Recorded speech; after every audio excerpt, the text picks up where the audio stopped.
ये लोग गरीब और मजलूम मुस्लिम के हक के साथ नहीं खड़े हैं, जिसके साथ समाजवाद को खड़ा होना चाहिए। ये चंद मुट्ठी भर सरमाएदारों के हक के साथ खड़े हैं, जो कि मजहब का नाम लेकर उनका शोषण करना चाहते हैं। इसलिए राजद और सपा का समाजवाद कतई समाजवाद नहीं कहा जा सकता, जिसे आजकल सोशल मीडिया में इस प्रकार का एक वर्ड यूज होता है कि नमाजवाद कहा जाए तो अतिशयोक्ति न होगी। जहां तक इस्लाम धर्म के, इस्लामी अकीदे के मुकद्दस रवायतों का सवाल है तो बहुत साफ कहना चाहता हूं, कुरान में वक्फ नाम का कोई वर्ड नहीं है। यह मुल्ला मौलवियों का अपना क्रिएशन है। और कुरान में तो यह कहा गया है जितना हो सके खर्च करो, होल्ड मत करो। वक्फ का मतलब अरबी में होता होल्ड करना। इस्लामी अकीदे में तो कहा गया अनफिकूफी सबीउल्लाह, यानी जो है खर्च करो।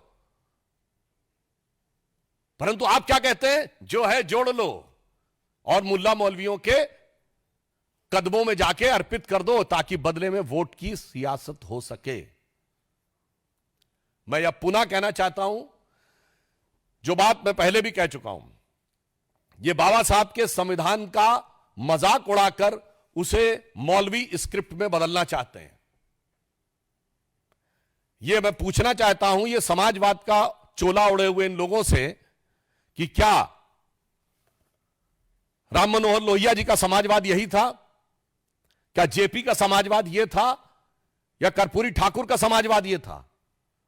भारत रत्न कर्पूरी ठाकुर जी से लेके जयप्रकाश नारायण और लोहिया जी का समाजवाद के साथ आज हम खड़े हैं, जो हम चाहते हैं हर गरीब और मजलूम को उसका हिस्सा मिलना चाहिए। मगर ये किसके साथ खड़े हैं? जो ट्रिपल तलाक के साथ खड़ा है, जो हलाला के साथ खड़ा है, जो मेहरम के साथ खड़ा है, जो हज सब्सिडी के साथ खड़ा है, जो सरतन से जुदा के साथ खड़ा है, जो आतंकियों को अपना भाई, बहन, बेटा, हाफिज बनाने के साथ खड़ा है। इसलिए हम साफ कह सकते हैं कि हम समाजवाद के पक्ष में भाजपा और जदयू खड़ा है, और आज के ये राजद और समाजवादी पार्टी जैसे दल नमाजवाद के पक्ष में जाकर खड़े हो गए और नमाज जैसे मुकद्दस अकीदे का भी मजाक उड़ा रहे हैं, उसका भी केवल सियासत के लिए प्रयोग कर रहे हैं।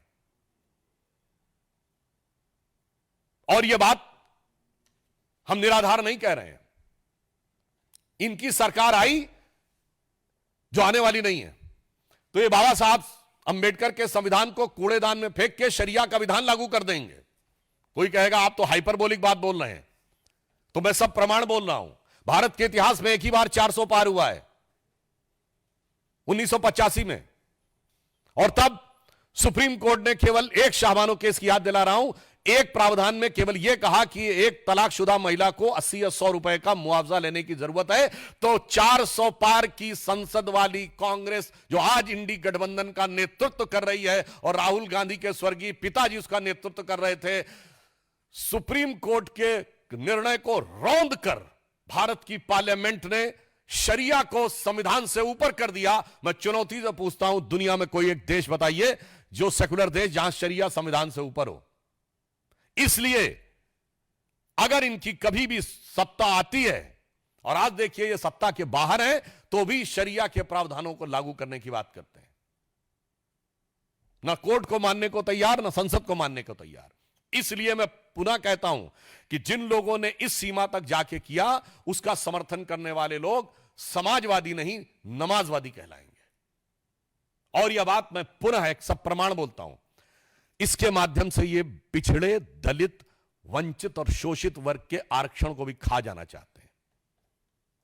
यह अभी मैं सब प्रमाण बोल रहा हूं, क्योंकि जिस संस्थान को आप अल्पसंख्यक दर्जा दे देते हैं, SC ST OBC का रिजर्वेशन खत्म। अलीगढ़ मुस्लिम यूनिवर्सिटी SC ST OBC का रिजर्वेशन खत्म। Jamia Millia Islamia SC ST OBC का रिजर्वेशन खत्म। कश्मीर को धारा 370 से पहले के दौर में, यानी जब धारा 370 लागू थी, तो आपने कहा यह मुस्लिम मेजॉरिटी स्टेट है, SC ST OBC का रिजर्वेशन खत्म।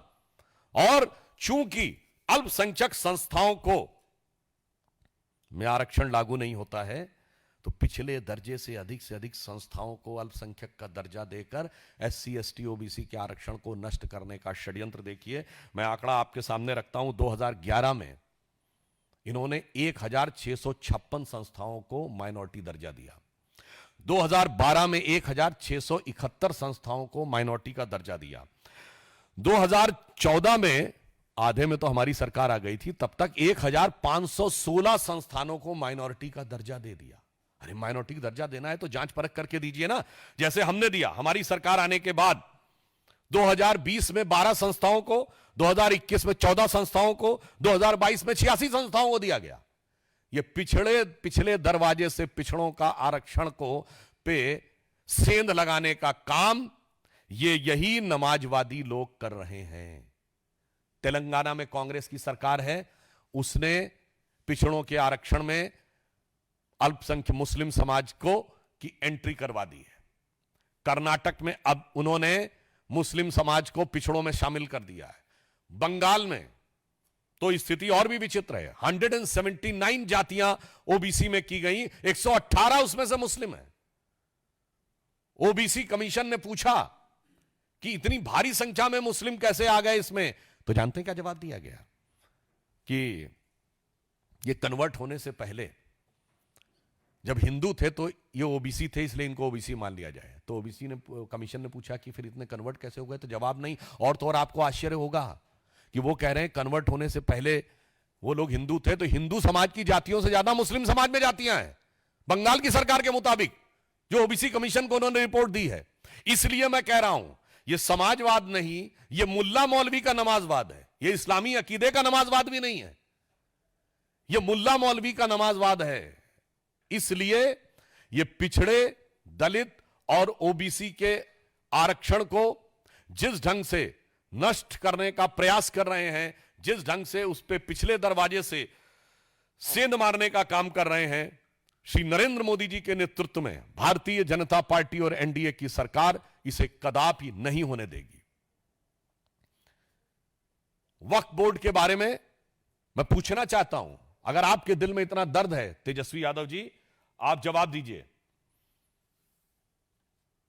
कि पटना में वक्फ को लेकर लालू प्रसाद यादव जी का संसद में 2010 का दिया गया बयान है कि बहुत गड़बड़ हो गया है, सब जमीन कब्जा कर ली गई है। तो कहते हैं कि वो आधा बोला गया। तो मैं पूरा सवाल पूछता हूं, बताइए, इतनी वक्फ की संपत्तियां हैं, कितने अस्पताल हैं उस पर, कितने यतीम खाने हैं, कितने कॉलेज हैं, कितनी यूनिवर्सिटी हैं, कितनी मुस्लिम तलाकशुदा और बेवा महिलाओं के लिए कोई संस्थान बना है, कितना दिव्यांग, मुस्लिम समाज के दिव्यांगों के लिए क्या बना है, कौन सा मुस्लिम रिसर्च इंस्टीट्यूट बनाया गया है ना। यह है समाजवाद का लबादा ओढ़ो और सत्ता के ठेकेदारों के हाथ में सारी की सारी संपत्ति को इकट्ठा कर दो। इसलिए आज वेदना के साथ, उदाहरण के लिए गोविंदपुर ग्राम में, बिहार में, जहां 95% हिंदू रहते हैं, वक्फ बोर्ड का दावा है। और यहां सिर्फ हिंदू मुसलमान की बात नहीं है। मुनम्बम में, केरल में, क्रिश्चियन समाज के 400 घरों के ऊपर वक्फ बोर्ड का दावा। यमुनानगर में गुरुद्वारे के ऊपर दावा। इनको माइनॉरिटी से भी मतलब नहीं है। इन समाजवादियों को पहले तौलना है सियासत के तराजू पे कि कौन सी माइनॉरिटी, कांग्रेस को तौलना है सियासत के तराजू पे कि कौन सी माइनॉरिटी का वोट बैंक हल्का नजर आ रहा है और किसका भारी नजर आ रहा है। तब मुल्ला मौलवियों के आगे नतमस्तक होके समाजवाद को मुल्ला मौलवियों के आगे नतमस्तक होने वाले नमाजवाद में कन्वर्ट कर देना है।